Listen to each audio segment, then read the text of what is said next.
देखिए, Samajwadi party Bharatiya Janata party के पीछ पे खेल रही है। समाजवादी पार्टी हमेशा दंगों की राजनीति की है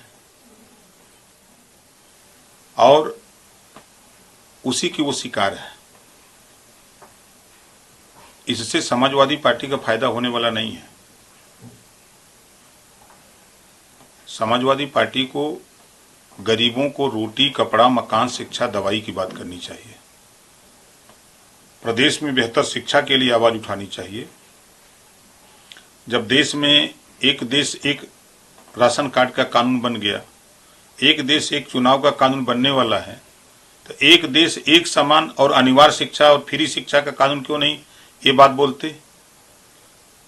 ये 27% आरक्षण जो है बांट करके सबको देने की बात क्यों नहीं बोलते? एक गरीबों को फ्री इलाज की बात क्यों नहीं बोलते? ये प्रदेश में अमन चैन भाईचारे की बात क्यों नहीं बोलते? ये हमेशा नफरत की राजनीति किए हैं और नफरत का बीज बोए हैं, उसी को ये समय समय पर जगाते उगाते हैं। आपने कहा बीजेपी की पिच पे खेलना, इसका क्या मतलब है? आप वो उनको समझ नहीं है कि 2 जून गेस्ट हाउस कांड मायावती जी के साथ, मायावती जी भी तो दलित थी, मायावती जी के साथ जो घटना हुई किसने किया था? समाजवादी पार्टी ने किया था। खुलेआम विधायकों को सड़क पर घसीटते हुए, भूसा की तरह गाड़ी में लाद करके भागते हुए यही समाजवादी पार्टी के लोग ले गए थे ना। उस समय वो दलित नहीं थी, आज इनको दलित दिखाई दे रहा है। ये समाजवादी पार्टी के लोग प्रमोशन में आरक्षण खत्म किसने किया? समाजवादी पार्टी ने खत्म किया। पिछड़े दलित महापुरुषों के नाम पर बनी योजनाएं, उन योजनाओं को खत्म किसने किया? समाजवादी पार्टी ने खत्म किया। बीजेपी की पिच आपकी, मतलब इसका मैंने अब आप बताइए कि करनी सेना के परिवार के लोग तो उनके घर में घुस गए हैं।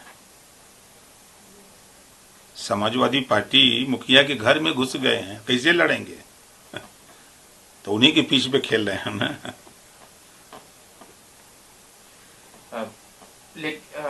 मायावती ने भी कर रही है वो बाकी अन्य पार्टियों की तरह कर रही है और खाली दलित वोट बैंक हासिल करने के लिए, लेकिन अपने हितों के लिए काम कर रही है और कहीं पे भी दलित हितों की बात नहीं करती। अपने सांसदों को आगे करके इस तरह की बयानबाजी करा रहे हैं। देखिए, समाजवादी पार्टी हमेशा पिछड़े दलित अल्पसंख्यक में, जो अति पिछड़े हैं, दलित हैं, अल्पसंख्यक है, उनका हक लूटा है। ये हक लूटने का काम किए हैं। 27% आरक्षण 1993 से लागू है। समाजवादी पार्टी के लोग बता सकते हैं कि नाई, गोंडपाल, प्रजापति, बिंद, किवट, मल्ला, राजभर, चौहान, आरकर, बंसी, बंजारा, बहेलिया, खंगार, जुल्हा, दुनिया, अंसारी, साईं, दर्जी, फकीर को कितना सिपाही बनाया, कितना दरोगा बनाया, लेखपाल बनाया, ग्राम सेवक बनाया, एसडीएम बनाया, डीएम कितना बनाया, कोई बता सकते हैं? ये अपनी कौम के 86 में 56 अकेले यादव को बना दिया। सदन के अंदर योगी आदित्यनाथ जी खुलेआम बता रहे थे कि सुनो राजभर, देखो यही है समाजवादी पार्टी का खेल। 86 में 56 अकेले यादव।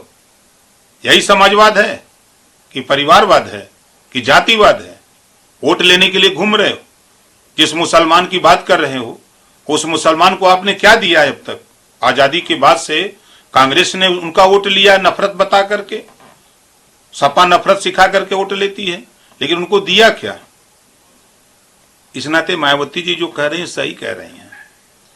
सर, एक सवाल और है, वक्फ संशोधन अधिनियम को लेकर जहां तमाम बातें चल रही हैं, उसी के दरमियान में भारतीय जनता पार्टी कार्यक्रम शुरू कर रही है। आज उसकी कार्यशाला है और जिसके बाद से कल प्रदेश भर में कार्यक्रम शुरू हो रहा है।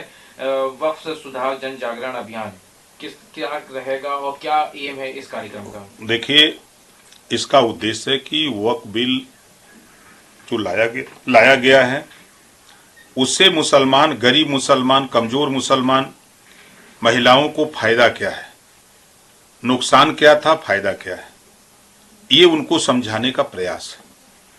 पहले जैसे वक्फ बिल में, पुराने वाले बिल में था कि किसी की प्रॉपर्टी को अगर वक्फ बोर्ड के लोग जाके कह दे कि हमारी प्रॉपर्टी है, फिर उसके बाद वो जाते थे वक्फ ट्रिब्यूनल कोर्ट में दाखिल करते थे। वक्फ ट्रिब्यूनल कोर्ट में उनके खिलाफ, उनके पक्ष में फैसला हो जाता था, तो वो अंतिम फैसला होता था। नए बिल में क्या है कि वक्फ ट्रिब्यूनल कोर्ट ही अंतिम फैसला नहीं है, वो रेवेन्यू कोर्ट जा सकता है, सिविल कोर्ट जा सकता है, हाई कोर्ट जा सकता है, सुप्रीम कोर्ट जा सकता है। ये नए बिल में है। तो कौन सी आंधी आ गई है उनको? दूसरे उनके पुराने बिल में है कि महिलाएं नहीं रहेंगी, कोई दूसरे अल्पसंख्यक गैर मुस्लिम धर्म का नहीं होगा। नए बिल में है कि 2 महिलाएं भी रहेंगी उसमें, और गैर मुस्लिम धर्म के भी लोग रहेंगे। कौन सी आपत्ति है? बुरा उनको लग रहा है जो वक्फ बोर्ड की संपत्ति को बेच करके अवैध धन इकट्ठा करते थे। अब तक तो मुसलमान ही उसका चेयरमैन हुआ, मेंबर ही मुसलमान था।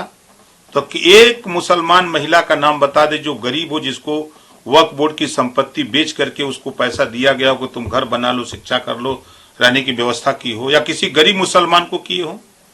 तो ये मुसलमानों के दुश्मन मुसलमान खुद हैं जो वक्फ बोर्ड की संपत्ति का लाभ लेते हैं और गरीब मुसलमानों को लेने नहीं देते हैं। सवाल और है, वक्फ को लेकर कर रहे थे कल जगदम्बिका पाल ने कहा कि अगर इसको गैर संवैधानिक करार दे दिया जाता है, इसमें कोई भी ऐसी बात निकलती है जो जनहित के विरोध में है, तो मैं इस्तीफा दे दूंगा। जिसके ऊपर अब टीएमसी के सांसद कल्याण बैनर्जी कह रहे हैं कि उनको कहना नहीं चाहिए, बल्कि तुरंत तत्काल प्रभाव से इस्तीफा दे देना चाहिए, क्योंकि ये असंवैधानिक है और उन्होंने जो किया है वो गैर लोकतांत्रिक है, और अगर ये बिल लागू हो जाता है तो बहुत नुकसान होगा। साथ में कल्याण बैनर्जी ने वाइस प्रेसिडेंट के ऊपर भी टिप्पणी करी, जिन्होंने अभी बीते दिनों बयान दिया था। देखिए, पहले उस सांसद को भी पढ़ना चाहिए। हम उन सांसद से यही पूछ रहे हैं, वो बता दें कि वक्फ बोर्ड की संपत्ति का किसी गरीब मुस्लिम महिला या किसी गरीब मुसलमान के बेटे को उस संपत्ति का लाभ इन लोगों ने अब तक आजादी के बाद से लेकर अब तक, या जब से वक्फ बोर्ड बना है तब से अब तक कोई दिया हो। जब अल्लाह की संपत्ति है, अल्लाह की संपत्ति को बेच करके और अवैध संपत्ति बना रहे हो, यही है आपका कानून।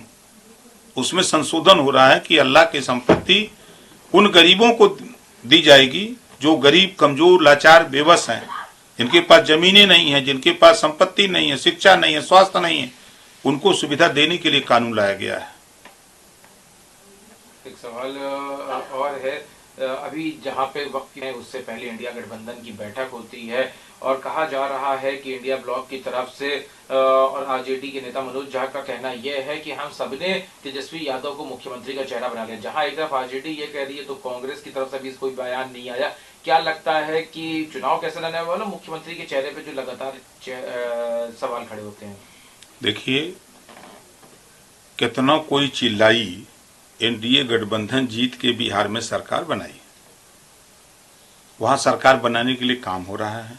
मैं खुद 32 बड़ी सभा कर चुका, मैं भी एनडीए का घटक दल हूं, मैं भी जा रहा हूं।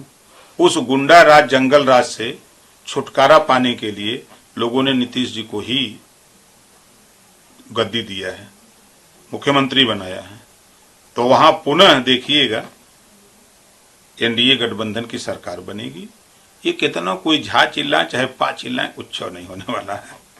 आखिरी सवाल है, बीते दिनों एआईडीएमके का तमिलनाडु में मुख्यमंत्री एमके स्टालिन का बयान है कि ना कोई अमित शाह और ना कोई शाह तमिलनाडु पे कभी हुकूमत कर सकता है, हमारी सरकार थी और 26 में भी पुनः हमारी सरकार स्थापित होगी।